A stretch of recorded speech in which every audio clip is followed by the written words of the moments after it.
女人为了在牙齿里面养虫，竟将一颗龙牙镶嵌在自己的嘴里，只因这种虫子具有强大的力量，但它们只会生长在龙的牙齿上，而龙作为这个世界上最神秘的生物，却被人类当作战争机器使用。可只要龙参加战斗后，牙齿上就会滋生出蛀牙菌侵蚀龙牙，纵使龙再无敌，一旦蛀牙发作，也会疼得没办法使用力量，而这时候就需要牙医们出手了。这群人常年生活在龙的身上，他们都是被龙选中的人，只有经过层层考核，最终才可以上任此份工作。然而新来的牙医贝尔却震惊地发现，在龙的牙齿深处竟不断传出亡魂的呼喊声，原来这些蛀虫皆是在战争中死去的亡魂所幻化而成的。这天，牙医们像往常一样清理蛀虫，谁知刚清除一只，龙却突然开始痛得大叫起来，随后一颗牙齿轰然碎裂，里面的蛀虫犹如洪水般向外不断涌出，而且其中还出现了一只从未见过的异虫。但经验丰富的队长一眼就认出，这是最难对付的蛀牙天狗虫。这玩意在2年半前曾出现过一次，当时几乎干掉了所有的牙医，因此所有人立刻拿起武器准备对抗这只怪物。可天狗虫的移动速度十分敏捷，不仅如此，它还可以在龙的牙齿中自由穿梭。一时间，牙医们被虫子耍得团团转。就在这危急关头，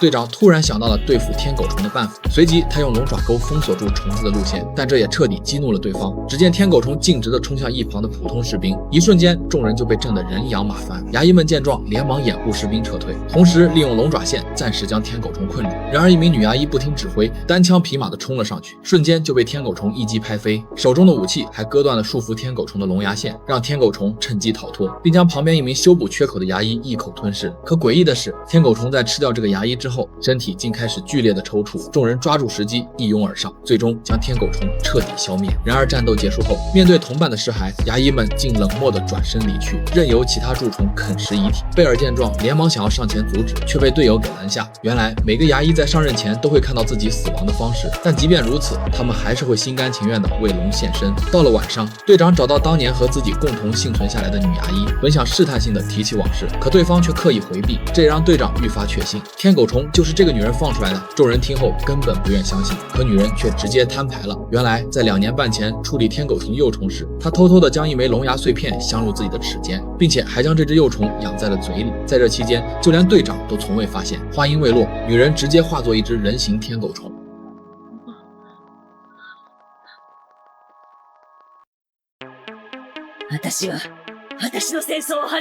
以上便是本集的全部内容，接下来再补充一些设定和细节。在龙的牙医的世界里，龙并非异兽，而是执掌生死的神器。牙齿是灵魂渡口，牙医则是阴阳间的摆渡人。龙与人类签订契约，充当战争机器，力量强大，但唯一弱点是牙齿。亡魂负面情绪过强，便会化为蛀牙菌。天狗虫是最危险的蛀虫。女主野野子为新手牙医，男主贝尔是从龙牙中复活的敌国士兵。成为牙医需通过死亡测试，进入龙牙，遇见自己的死期，坦然接受方可上任，若抗拒则当场丧命。资深牙医柴明12年前目睹恋人为天狗虫所杀，为反抗宿命与复活爱人，他将天狗虫幼虫引入体内饲养12年，最终与虫合体，引发灾难。作品内核探讨宿命，龙虽能预知未来，但命运不可更改。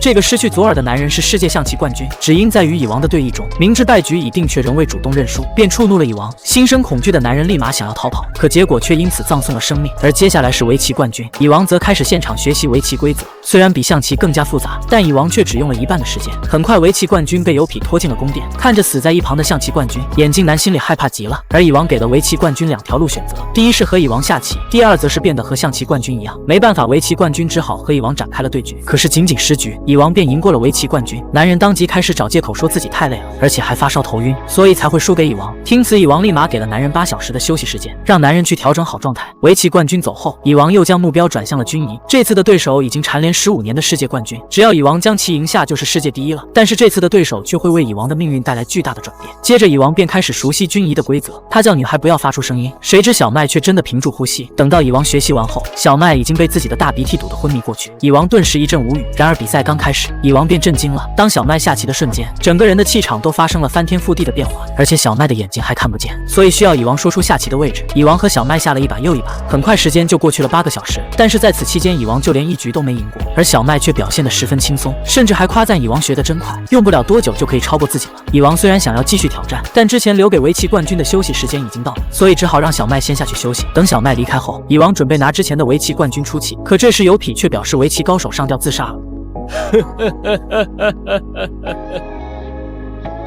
あのアホを呼び戻す。于是蚁王再次和小麦展开了较量。可强大无比的蚁王却始终无法在军役上赢过小麦。小麦只是简单的一手棋，便令蚁王感到了震惊。在初期就没有活路的棋，可是只是简单的一手之后便掌控了全盘局势，这简直就是神之一手。无奈蚁王只好认输。不过在连续几天几夜的惨败中，蚁王也逐渐熟悉了小麦的棋路。二人再次展开对弈，蚁王不断地分析着棋盘的局势。很快蚁王就想到了一处妙招，而这一招让小麦第一次出现了迟疑。在此之前，小麦都是保持着相同的节奏落子。但小麦只是简单的落下一子，蚁王便感觉到不可思议，他的脑海中顿时衍生出无数种棋路，可是却没有一种破解之法。无奈蚁王只好认输。原来小麦早就知道李隐是死路。小麦告诉蚁王，李隐这招的名字应该叫做孤狐离故，是小麦在10年前创出的招式，这在当时引发了热议，而且在名人赛中，小麦的对手曾用出这招。不过小麦在当时便想出了破解之法，最后小麦赢得了比赛。但从此以后，在比赛中和书籍上就再也见不到孤狐离故，而蚁王居然能想出和小麦一样的招式，这让小麦感到无上的荣幸，就像是死掉的孩子又复生了一样，所以小麦才不忍心将这个孩子杀掉。蚁王见久攻不下，于是便决定在对局中加入赌注，如果小麦赢了，那蚁王可以赐予他任何想要的东西，但是如果小麦输了，蚁王便会扯下他的手臂。在蚁王看来，能对一个人的呼吸节奏造成干扰的，无非是欲望和恐惧。欲望会让人迷失心智，恐惧会让人慌乱不安。但小麦沉思后，竟将赌注改为自己的生命。蚁王让他解释清楚，小麦则表示自己除了军医什么也不会，但军医在国内的收入非常微薄，只有代表国家出战才能得到高额奖金。想要成为代表选手，就需要在淘汰赛中不断胜出，也就是说只能赢不能输。因此从小麦成为职业棋手的那天就下定了决心，如果哪天输在了军医上就自行了断。而至于蚁王许给他的胜利愿望，それがですね、軍技のこと以外あまり考えたことがありませんで、勝った後に考えてみます。蚁王听后自嘲而笑，原来觉悟不够高的人竟是自己。他当即扯断了自己的手臂。见此情形，普夫连忙扯下自己的衣服为蚁王包扎。蚁王命令小麦继续下棋，而普夫却让他先将血止住。下一秒，蚁王直接使用尾巴将普夫打飞。嫌です。総帥様のお怪我が治るまで打ちません。二度言わすに撃て。打ちません。ワダスを殺すならばどうか軍技で。貴様。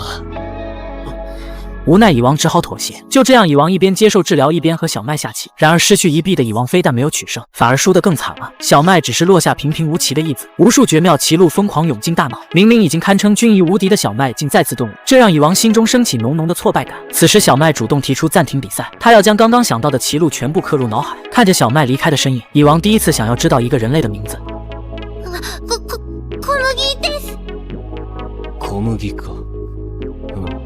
総帥様のお名前は何とおっしゃられるのですか？闻听此言，蚁王突然愣住了，因为他根本不知道自己叫什么。于是他立即召见护卫队，询问起自己的名字，然而却并没有得到想要的回答。眼看从3护卫身上找不到答案，蚁王再次感叹小麦的成长迅速。他现在几乎可以断言自己在军营上此生都不可能是小麦的对手。他也意识到强可以分很多种，那即将被筛选杀戮的亿万国民中，是不是也会有人在某个领域拥有凌驾于王之上的才能？但很快蚁王就否定了这个想法，他能将生命毫无理由的灭杀，夺取芸芸众生脆弱的力量，这就是他降临世间的使命。唯有暴力才能成为世间最强，其他领域的无敌只不过是茶余饭后的消遣。甚至小麦现在能够活着都是他的恩赐。蚁王下定决心将小麦碾碎，结束这场无聊的游戏。可当蚁王打开面前的大门时，却看到小麦正被一只老鹰欺负。蚁王愤怒了，瞬间出手解决掉了老鹰。ありがとうございます。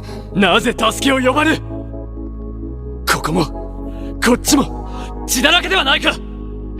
くそ、なんという。这是蚁王第一次关心除自己以外的生物。看着小麦脸上的伤口，他也不由得询问起对方的伤势，心中全然没有了半分杀意，嘴上说着关怀的话，内心却不断质疑自己到底在做什么。谁知小麦突然嚎啕大哭起来，还从来没有人这么关心过他。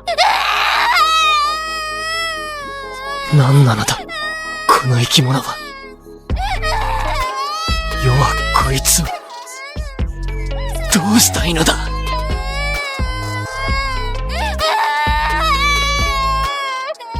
这个仅有拇指大小的人类婴儿，竟然是蚁王的孪生兄弟，也是怪物猎人凯特的转世之身。原来凯特在遭遇猫女的偷袭后，虽被斩掉了一条胳膊，但穷途末路下的凯特，凭借对生命的强烈信念，唤出疯狂小丑，并通过摇号幸运地摇出了号码为3的魔棒，激发绝招转世重生，最终在肉体被消灭时，成功将灵魂转移到蚁后的腹中，成为蚁王的孪生兄弟。可是由于蚁王争夺养分，甚至扒开蚁后的肚子强行降生，导致蚁后大出血而死。但是在蚁后去世后，师团长科尔特惊讶地发现，蚁后的肚子里有东西在动。科尔特小心翼翼地将其取出，竟是一个比拇指还小的人类婴儿。看着这个可怜的婴儿，忠诚的科尔特痛哭流涕，发誓以后要为蚁后守护好这个孩子。之后更是脱离嵌合蚁种族，决定独自抚养婴儿长大，并为婴儿取名为蕾娜。而被迫早产的凯特当时也并未恢复记忆，众人当初根本无从得知婴儿就是凯特的转世之身。然而由于嵌合蚁的发育速度极快，几天后婴儿就长成了一个人类小女孩，而凯特的记忆也随之逐渐复苏。期间莫老五依旧履行着自己的约定，经常询问科尔特关于孩子的情况。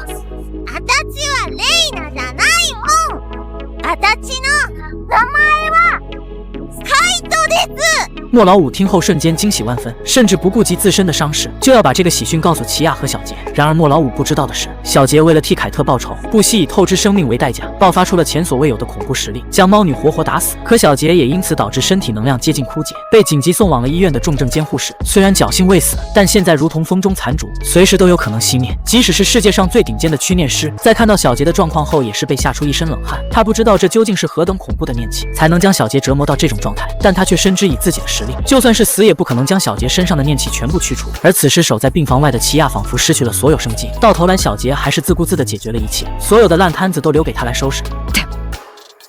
それでも一緒に倒そうって言ってほしかった。奇亚十分痛恨自己的弱小和理智，如果他也能像小杰一样不顾一切，现在是不是就不会这么痛苦？一旁的诺布建议组建最顶级的医疗团队，哪怕将整个医院重建，但却被奇亚一口拒绝。现在常规的治疗方式根本无法拯救小杰，但他知道有一个人一定可以救活小杰，那就是自己的妹妹亚路加奏迪克。お兄ちゃん、死んで。ああ、いいよ。这是一条喝到烂醉的鲨鱼，它栖息的海域正是传说中的酒海，就连溅起的水花也全都是茅台和威士忌，而且这里还因不同的酒类分成了不同的海域，啤酒、白酒、洋酒通通都有。酒海的尽头是香槟岛，但是在这里不满20岁严禁入内。可小松却信誓旦旦地表示，他比阿鲁的岁数还大，尽管放心就好。阿鲁此行的目的是为了找到制作占卜寿司的王醋，可两人没走几步，一头醉醺醺的老牛就直直向他们冲来。阿鲁微微一笑，随即手起刀落，就将老牛变成了下酒菜。解决完老牛后，阿鲁觉得口干舌燥，突然他眼前一亮，面前竟然是一汪价值1000万的白兰地泉水。阿鲁刚想喝个痛快，可抬头却瞥见对面正蹲着一只大老虎。好在他已经醉得不省人事，所以不必担心。随即阿鲁捧起烈酒一饮而尽，酒精浓度高达98度，喝下去懵逼不伤脑。小松撇撇嘴表示狗都不喝。阿鲁笑着指了指不远处的几坨奥利给，这可是绝佳的解酒神器姜黄。小松听完人都傻了，鬼才知道这究竟是便便还是姜黄。一转眼两人又来到了啤酒瀑布，在瀑布边上长满了可以直接生吃的薯片树，还有解酒的大头菜和爽口的奶酪蒜，就连蝴蝶也全都是饼干做的。正当两人喝得正嗨时，忽然一片阴影笼罩在他们的头顶，天空竟下起了大雨。可让阿鲁惊喜的是，竟然是甜甜的香槟雨。可惜两人没看天气预报，不到2秒半雨就停了。正失落时，阴影再次笼罩了他们。就在两人猜测这次下的会是伏特加还是威士忌时，抬头一看，一头100米高的巨兽赫然出现。此刻阿鲁已经喝得迷迷糊糊，就连他也完全不是这头宝石龙的对手。但奇怪的是，巨龙并没有向他们发起攻击，反而像个雕像站在原地一动不动。仔细一看，他的背上竟然有个人影，竟是点穴大师次郎。次郎热情地邀请两人一同泡红酒温泉，连溅起的酒花次郎也没有浪费，全都被他用嘴吸进了肚子里。因为这里的红酒如果拿去售卖，一瓶少说也得价值500万。小松问他一周来几次，次郎微微一笑，不多，也就80来次，这不妥妥的酒蒙子吗？美酒当前，两人早就把任务抛到脑后。于是，在次郎盛情邀请下，三人开始边看日落边品尝洗澡酒。第二天，两人顺利地将王醋带回，可谁知假面看到王醋后却破口大骂，眼下只有贵妇鱼和王醋2种食材，想要制作占卜寿司，材料还远远不够。于是两人再次踏上寻找核弹榴莲的旅程。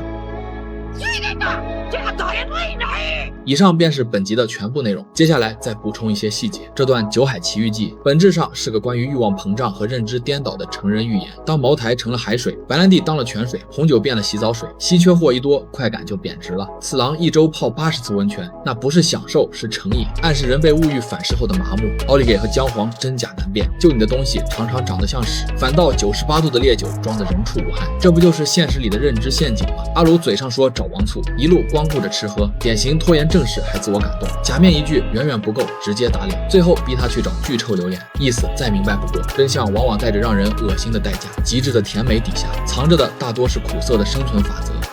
男人每次战斗前都会询问对方喜欢什么类型的女孩子，如果得到的回答不满意，那他一定会当场把对方打个半死。ちなみに俺はタッパとケツがでかい女がタイプです。伏黑看了一眼身旁的丁崎，为了不起冲突，他还是硬着头皮回答道，自己并没有什么特殊的喜好，只要对方那个人有着坚定不移的人格就够了。可听完伏黑的话，东堂却流下了愤恨的泪水，因为这个回答令他很不满意。下一秒，东堂便以每秒80迈的速度冲向伏黑，一记大力金刚臂就直接将伏黑轰飞了出去。伏黑刚艰难的起身，就看到东堂一边流着泪水一边来到他的面前。在东堂的眼里，像伏黑这种无聊的家伙根本不配成为他的挚友。而此时伏黑也认出了眼前的壮汉，正是去年夏油杰发动百鬼夜行事件中，仅凭一己之力就将1只特级咒灵以及5只1级咒灵全部扶除的东堂葵。更恐怖的是，这家伙明明是1级咒术师，但却从不使用咒术，仅依靠惊人的体术就能将敌人全部解决。在意识到了对方实力不简单后，伏黑当即召唤出了式神，摆出全力战斗姿态。虽说对方是体术高手，但只要与他拉开距离，也不是没有可能将其击败。可下一秒，东堂就一个瞬移来到了伏黑的身后，紧接着抱住他的小男腰，直接使用出了摔跤中的杀招墓碑定头，仅是一击，伏黑的额头上就流出鲜血。可还不等他反应，眨眼间东堂就已经跳到了空中。好在伏黑及时躲开，要不然小命可真的就交代在这。可东堂却丝毫不给他喘息的机会，狂风暴雨般的拳头不断砸向伏黑。伏黑艰难的抵挡，却不料还是被东堂抓住破绽按住了脑袋。紧接着东堂按住伏黑的脑袋，狠狠地砸向木桩。終わりじゃないぞ。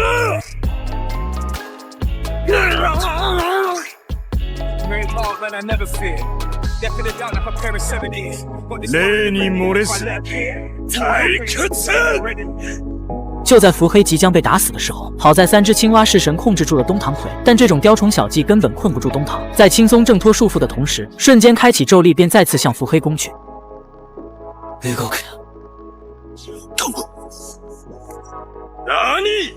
やってんの？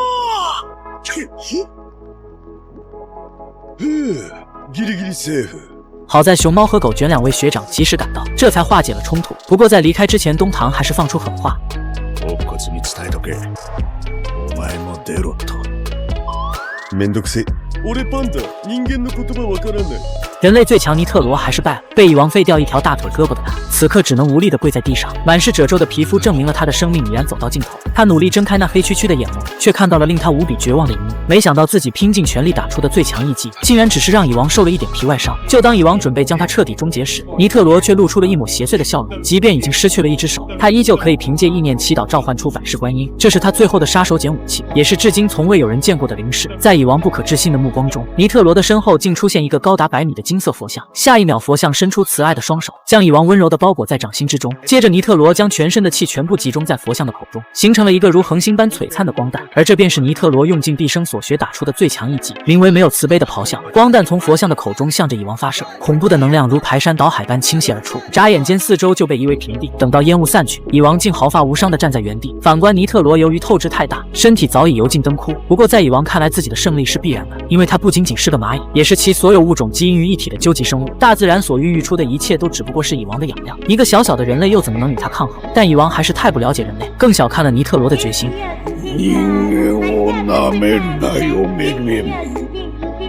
一股深沉到极致的不祥之力迅速蔓延，这股深不见底的恶意让蚁王第一次真切地感受到了恐惧。お前さんは何にも分かっちゃいねえよ。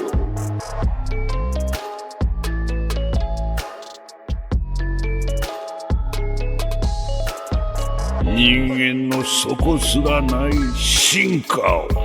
在蚁王震惊的目光中，尼特罗缓缓抬起干枯的手臂，直接狠狠地插进了自己的心脏。随着尼特罗会长的倒下，隐藏在他身体里的蔷薇炸弹也被彻底引爆，恐怖的建设力就像一颗原子弹一样，瞬间将四周夷为平地。原来在决斗前，尼特罗就做好了最坏的打算，他让医生在心脏的位置安装了有史以来最毒的蔷薇炸弹，一旦心脏停止跳动，炸弹便会被引爆。这也是他用生命为人类建起的最后一道屏障。随着蚁王消失在爆炸后的岩浆之中，同时感知到王消失的普夫和油皮也迅速脱离战场。可当他们赶到爆炸中心时，眼前的一幕直接让两人彻底绝望。黑红的岩浆在大地上翻滚，爆裂到极致的高温拒绝了一切生灵的靠近。此刻普夫大概率猜到王已经死了，但油皮却根本不相信，他毫不犹豫地冲进岩浆寻找。这是铭刻在基因里的责任和忠诚。他强忍着高温带来的痛苦，迅速地朝着爆炸的最中心跑去，因为他感知到了那里还存有蚁王的一丝气息。可当油皮发现王的尸体时，他再也忍不住发出痛苦的咆哮。油皮小心翼翼地将蚁王抱出火海，曾经至高无上的王，如今却变成了一块黑黢黢的焦炭。就在两人正陷入无尽的悲痛当中时，尚存一丝气息的蚁王竟发出了微弱的声音。可擅长治疗的猫女并不在这里，理论上他们只能眼睁睁地看着蚁王死去，但普夫却想到了一个能够治疗蚁王的方法。蚁王的能力是吞噬万物，并将他们的力量化为己用，所以只要让蚁王吃掉自己，就很有可能重新复活。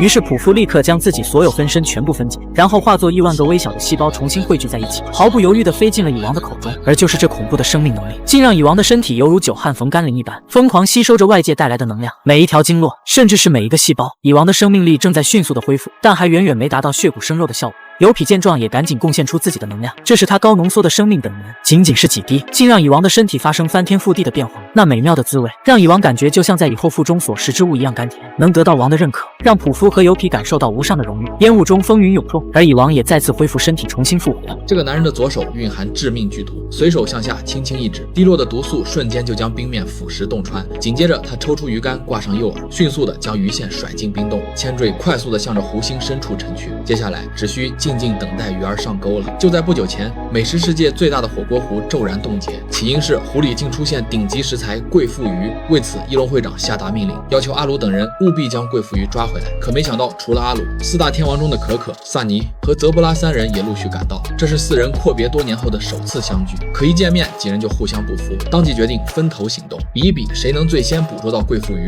说干就干，可可来到湖边，通过占卜迅速锁定最佳钓点。只见他将手掌毒化，对准冰面滴下一滴毒液，冰面瞬间就被烧出个大洞。随后，可可装好诱饵，熟练地将鱼竿甩入洞中。他笃定自己必能拔得头筹。而另一边的萨尼也不墨迹，他将头发猛然插入冰层，接着用力拉出了一根巨大的冰柱，然后将自己的魔发探入湖里。他的每一根发丝都具备感知能力，几十万根头发瞬间化作一张巨大的渔网。只要贵妇鱼敢经过这里，必定让他有来无回。而泽布拉的钓鱼方式更是别具一格，他直接开启超声波来感应鱼儿的位置，简直妥妥的人形雷达。而阿鲁的方式则是简单粗暴，他用钉拳切下了整块冰面，捧起刨冰开始大口享用起来。在垂钓之余还有美女相伴，这生活简直不要太爽。要说最惨的可能就是小松了，没有任何绝技的他只能用工具慢慢的钻出个冰洞，就连蚯蚓都得拜托小企鹅帮忙递到手里。可等了半天连个鱼毛都没见着，泽布拉已经没有耐心了，于是他对着冰面就打出数记连发声波炮弹，一时间各种各样的鱼儿被炸上了天，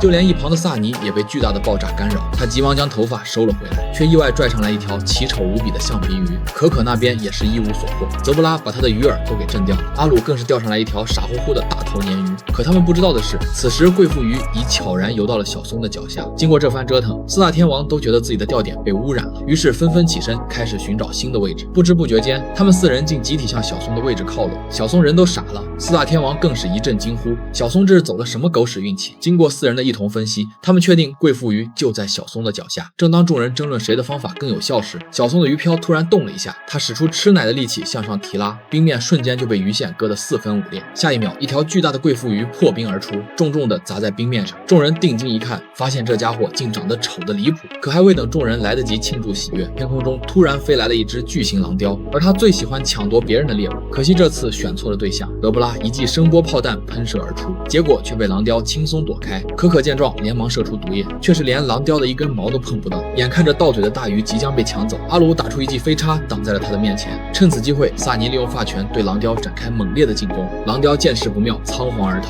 可刚解决完危机，新的问题又摆在众人的面前，那就是这条鱼究竟算是谁捕获到的呢？以上便是本集的全部内容，接下来再补充一些细节。这场看似欢快的钓鱼比赛，实则暗藏美食俘虏的深层哲思。小松凭借时运胜出，皆是顶级食材只回应敬畏与谦卑，而非暴力征服，这恰恰是对四大天王蛮力的降维打击。贵妇于名字和外表的巨大反差，则戏谑地宣告内在风味远胜外表标签。面对外敌时的默契联手，以及最终从争吵走向平分吃掉，更将美食的终极奥义指向分享本身。孤独的战斗力远不及共享的喜悦，而反派强行结冰的幕后，隐喻着对自然的干预只会适得其反，力量终须服务于美味，依赖厨师之手来升华，这才是美食世界最温柔的底层逻辑。